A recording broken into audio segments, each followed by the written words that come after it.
Univerzum nikada ne nameće. On čeka. Strpljivo, nežno, sa beskrajnom ljubavlju. Čeka trenutak kada ćeš ga prepoznati, kada ćeš mu se obratiti, kada ćeš otvoriti vrata svog srca i reći vodi me. Tvorac ne može da deluje dok mu ne dozvoliš, jer slobodna volja je zakon. I dok god koračaš zatvorenih očiju, misleći da si prepušten sam sebi, on ostaje tih, ali ne i odsutan, jer nije on taj koji te je napustio, ti si taj koji si zaboravio da ga pozoveš. Ne možeš dobiti odgovor ako ne postaviš pitanje. Ne možeš vidjeti put ako ne otvoriš oči. Ne možeš čuti istinu ako si zauzet bukom svog uma.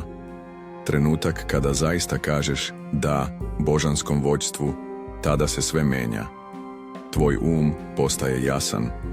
Tvoj život postaje sinhronizovan sa univerzalnim ritmom. Počinješ da osjećaš povezanost sa svakim dahom, svakom mišlju, svakim treptajem postojanja. Postoji jednostavna, ali moćna mantra obraćanja. Univerzume, vodi me. Neka svaka moja misao, reč i delo budu tvoje misli. Reči i dela kroz mene, deo tvoje harmonije. Neka se kroz mene izrazi tvoja volja. U tom trenutku postaješ poput reke koja prestaje da se bori protiv struje. Počinješ da tečeš sa njom.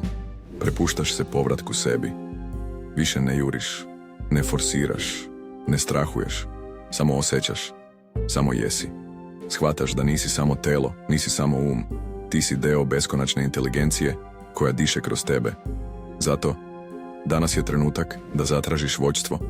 Izađi napolje, raširi ruke u obliku krsta, izdigni grudi i pogledaj u nebo.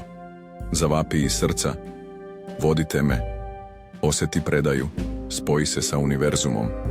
Reci, ja sam jedno sa celim univerzumom. Sve je jedno, jedno je sve.